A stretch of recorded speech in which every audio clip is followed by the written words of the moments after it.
Ban biên tập xin cảm ơn quý vị và các bạn đã ủng hộ và quay trở lại với kênh Top Điều Thú Vị. Huyền Ly Di là ai? Tiểu sử, sự nghiệp và đời tư nữ diễn viên.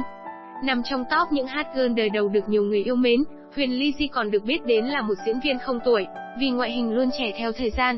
Đâu chỉ đóng khung hình tượng xinh đẹp của mình với những bộ ảnh tạp chí, người đẹp gốc Hà Nội còn tham gia diễn xuất với sự biến hóa đa chiều, từ các loại vai khác nhau tại rất nhiều bộ phim nổi tiếng và được công nhận tài năng, như Những phóng viên vui nhộn, Bộ tứ 10A8, Chạy trốn thanh xuân, Lời thú nhận của Eva.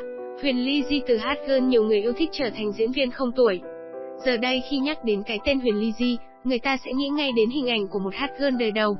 Nữ diễn viên sinh năm 9X được chú ý nhờ vào vẻ đẹp hiền hòa, gần gũi và dễ thương, cũng là gương mặt hot của các trang báo tuổi teen, tạp chí thời trang. Cô còn tham gia đóng nhiều bộ phim với khả năng diễn xuất ấn tượng. Huyền Ly Di tên thật là Phan Minh Huyền, sinh năm 1990. Minh Huyền là một trong những hot girl đời đầu xinh đẹp của Hà Nội. Không phải là bình hoa di động mà Huyền Ly Di là một diễn viên thực sự có tài năng. Vai diễn đầu tiên của cô gái gốc Hà Nội là trong series Bộ tứ 10A8, Huyền Ly Di lại gây ấn tượng bởi sự bộc lộ nội tâm qua ánh mắt, nhưng mỗi lần xuất hiện lại để lại nhiều quan tâm của khán giả.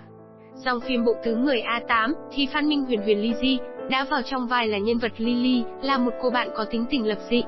Cô nàng này đã luôn ngưỡng mộ anh trai của chính mình nhưng cô không nói ra, cô cũng không hay chia sẻ những cảm xúc, ý kiến và cô đã bó mình ở trong không gian riêng.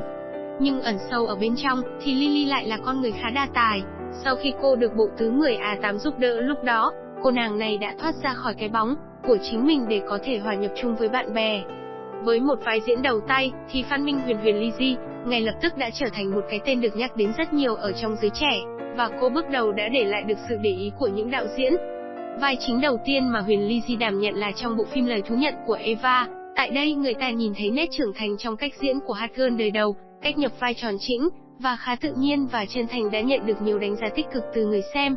Càng đi đóng phim, Huyền Ly Di càng chứng tỏ khả năng diễn xuất của mình qua các vai diễn đa chiều từ trẻ trung, hài hước, hiền lành đến cảnh dằn vặt, đau khổ, tuyệt vọng, có nội tâm giằng xé với cách biểu cảm trên gương mặt.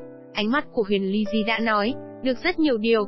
Trong phim thì Huyền Ly Di đã vào vai San San, một biên kịch trẻ với một ước mơ sáng tác được những kịch bản kinh thiên động địa.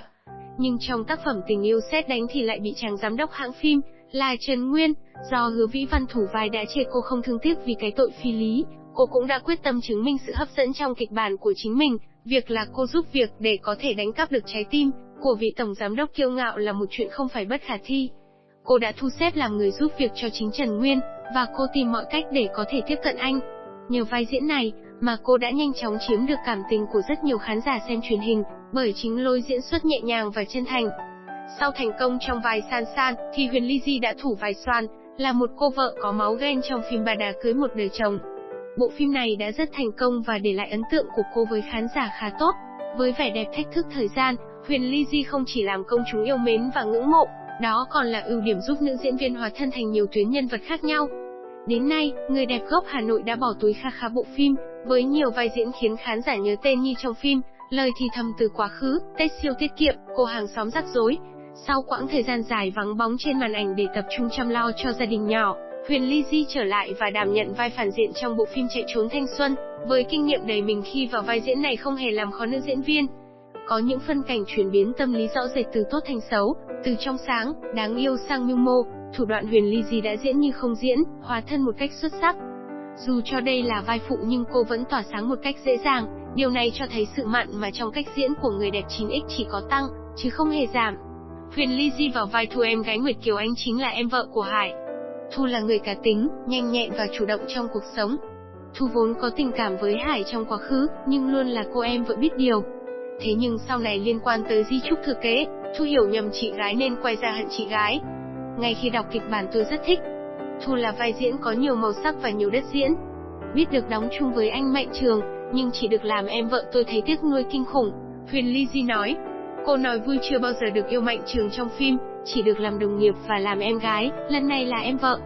Hiện nay, ngoài đóng phim Huyền Ly Di còn kinh doanh mỹ phẩm, nhà hàng, cô còn thường xuyên đi du lịch cùng bạn bè, người thân, bên cạnh đó diễn xuất vẫn là niềm đam mê mà cô theo đuổi. Nên duyên với mối tình đầu và sự đổ vỡ sau 5 năm chung sống. Trước khi cuộc hôn nhân tan vỡ, Huyền Ly Di có một mối tình đẹp gần 6 năm trước khi theo chàng về Dinh. Được biết chồng cũ của nữ diễn viên là Linh Hoàng sinh năm 1983, anh gây ấn tượng với vẻ hiền lành và là một chàng thiếu gia giàu có. Tuy hai người chênh nhau 7 tuổi nhưng dường như họ không có khoảng cách về suy nghĩ, sở thích mà khá hợp tính và thấu hiểu nhau. Huyền Ly Di từng chia sẻ nhiều khoảnh khắc ngọt ngào của cả hai trên trang cá nhân, cô cũng tin tưởng và rất yêu thương chồng mình bởi anh là người tâm lý, chín chắn, quyết đoán là chỗ dựa vững chắc trong cuộc sống mỗi của cô trước những bộn bề công việc, khó khăn. Cặp đôi cưới nhau vào năm 2014 và nhanh chóng đón chào hoàng tử bé đầu lòng. Thông tin Huyền Ly Di ly hôn chồng được chính bạn thân của cô tiết lộ, khi được phóng viên trao đổi, nữ diễn viên gốc Hà Nội cũng đã cởi mở chia sẻ rằng thật ra cuộc hôn nhân của họ đã dừng lại từ 1 năm rưỡi trước, và mới hoàn thành các thủ tục pháp lý trong vòng vài tháng đổ lại đây. Huyền Ly Di tiết lộ, tôi xách vali về nhà đẻ đúng ngày 27 Tết âm lịch. Bố mẹ tôi sốc. Tôi vốn là đứa lì lợm, hạnh phúc thì gặp ai cũng kể nhưng đau buồn thì tuyệt đối không hé nửa lời. Khi bố mẹ tôi biết chuyện thì mọi sự đã xong rồi. Bố mẹ tôi cứ tưởng con gái êm ấm lắm, không ngờ lại có những chuyện như thế xảy ra. Bố tôi bật khóc, cả nhà khóc theo. Chuyện ly hôn của Huyền Ly Di được nhiều người quan tâm vì trước đó, cô luôn thể hiện bản thân rất hạnh phúc. Dù ly hôn chồng rồi Huyền Ly Di vẫn dành lời ngợi ca nhà chồng. Bố mẹ chồng tôi cũng rất tốt. Ông bà chăm con cho tôi hết, tôi không phải làm gì cả. Con mình mà như con ông bà, tôi cứ lao đi kiếm tiền thôi. Nhưng đằng sau cánh cửa mỗi gia đình luôn có rất nhiều thứ mà người ngoài nhìn vào không thể nào hiểu được.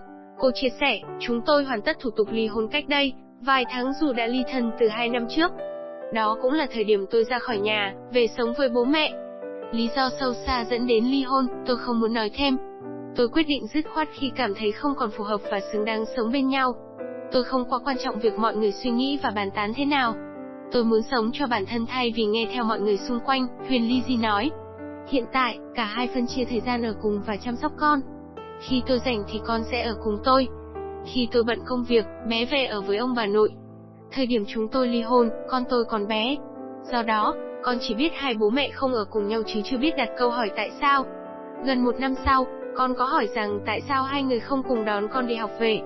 Tôi có giải thích là do lịch làm việc của mỗi người khác nhau, cô chia sẻ. Diễn viên 29 tuổi cho biết chuyện quan trọng nhất với cô lúc này là kiếm tiền để trang trải cuộc sống của hai mẹ con. Hiện tại, tôi chỉ tập trung kiếm tiền. Tôi muốn mình vững vàng về kinh tế và thật giàu có để lo cho em bé. Nữ chính lời thú nhận của Eva bộc bạch. Huyền Ly Di đã ổn định lại tinh thần và tập trung cho sự nghiệp, cũng như dành sự quan tâm chăm sóc con trai. Nhưng khi nhắc đến nguyên nhân hai người chia tay, thì nữ diễn viên chọn cách từ chối trả lời.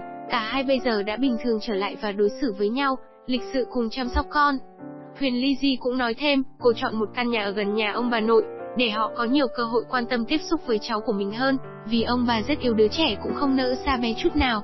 Cô tâm sự, Kun em là cháu duy nhất của ông bà nên ban đầu ông bà sợ mất cháu. Nhưng tôi không bao giờ nỡ lòng ngăn cản tình cảm đó của ông bà. Tôi xót cho bố mẹ chồng đến tuổi này rồi còn phải lao tâm khổ tứ vì con. Sau khi ly hôn, tôi được quyền nuôi con, nhưng tôi thuê nhà ở ngay gần nhà nội để con chạy đi chạy lại giữa hai bên. Lúc thì con ở với mẹ, lúc thì con ở với ông bà và bố. Khi nào tôi bận rộn, tôi lại đưa con sang gửi ông bà. Sau những sóng gió ở trong hôn nhân với chồng giàu có, cuộc sống của Huyền Ly Di giờ ổn định hơn xưa. Tuy nhiên, với nữ diễn viên chạy trốn thanh xuân, cô vẫn có một nỗi sợ hãi. Ông bà chăm sóc thì tôi yên tâm tuyệt đối nhưng nhiều lúc nằm một mình mà tủi thân. Tôi sợ mất con. Thời gian tôi dành cho con ít ỏi quá. Tôi cũng chưa biết phải dạy dỗ con thế nào để con khôn lớn, mạnh mẽ, trưởng thành, Huyền Ly Di giải bày. Thực sự, Huyền Ly Di quá bận rộn, ngoài các dự án phim cô còn tất bật với công việc kinh doanh. Vì gia đình nhà mẹ đẻ khó khăn nên Huyền Ly Di từ nhỏ đã phải tự lập. Chính vì vậy nên từ sau ly hôn, cô càng bận rộn với công việc kiếm tiền lo cho bản thân, con trai và bố mẹ. Nhìn vào những khoảnh khắc ngọt ngào, vui vẻ trong cuộc sống của bà mẹ trẻ, chẳng ai nghĩ rằng ẩn đằng sau đó là một nỗi buồn khó nói, một hoàn cảnh trớ trêu thay.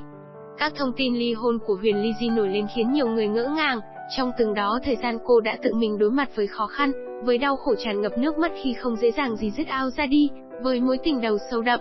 Chia sẻ về thời gian khó khăn sau khi ly hôn, hot girl Huyền Ly Di cho biết cô từng phải vừa nhập quần áo về bán online, vừa nhận đóng phim để có tiền trang trải cuộc sống cho hai mẹ con, nhiều khi bận rộn đến mức không còn chút thời gian nào dành cho bé nem. Nhờ sự cố gắng không ngừng, sau đó may mắn cuối cùng cũng mỉm cười với Huyền Ly Di, khi cô được mời làm CEO cho một hãng mỹ phẩm, cũng như nhận được nhiều vai diễn hơn. Vì vậy cuộc sống của hai mẹ con cũng khá giả, ổn định hơn. 1 năm rưỡi kể từ khi ly hôn, cô mua được nhà, xe hơi và đảm bảo cho con trai một cuộc sống không thua kém bạn bè. Bé Nem là trái ngọt trong cuộc hôn nhân của hot girl Huyền Lizzy và chồng cũ. Cậu bé hiện đã tròn 6 tuổi, và thường xuyên được xuất hiện trên trang cá nhân của mẹ Huyền. Nem được cộng đồng mạng yêu thích không kém gì mẹ mình. Mọi người thường trêu ghẹo hai mẹ con rằng, quả thực là con nhà công không giống lông cũng giống cánh, cậu bé thừa hưởng toàn bộ nét đẹp hoàn mỹ từ mẹ. Với đôi mắt sáng to tròn, sống mũi cao môi hình trái tim và nước da trắng trẻo.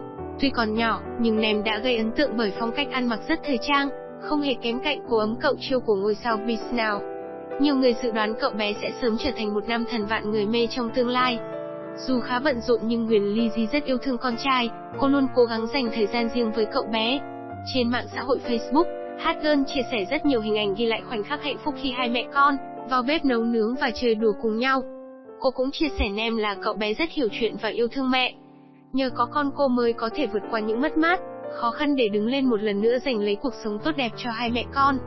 Đau khổ vì hôn nhân tan vỡ, nhưng không vì thế mà Huyền Lizzy phá hỏng hình tượng người bố trong mắt con trai. Cậu bé còn quá nhỏ để phải chịu đả kích vì những sai lầm của người lớn. Nói về quan hệ giữa chồng cũ và con trai, cô chia sẻ trước mặt Nem, tôi vẫn luôn nói tốt về bố của Nem.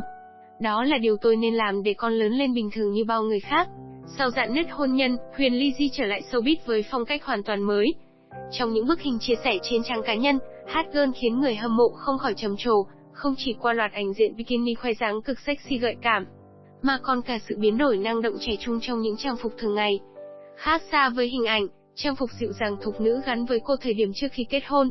Cô quả thực là minh chứng sống cho những câu nói gái một con trông mòn con mắt, và phụ nữ đẹp nhất khi không thuộc về ai. Hiện tại, hot girl Huyền Lizzy đã trở thành bà mẹ đơn thân xinh đẹp, tài năng và thành công bậc nhất showbiz. Khi được hỏi về định hướng cho những mối quan hệ mới trong tương lai, cô không ngần ngại chia sẻ, bây giờ cái gì tôi cũng có, sự nghiệp ổn định, con cũng có rồi, tôi muốn sống cho bản thân mình. Sau một lần đổ vỡ tôi nghĩ rằng, lịch sử có thể lặp lại nên thực sự rất sợ hôn nhân. Cảm ơn các bạn đã quan tâm theo dõi, nhớ bấm đăng ký kênh và theo dõi những video tiếp theo của chúng tôi nhé. Chúc các bạn luôn vui vẻ, hạnh phúc trong cuộc sống.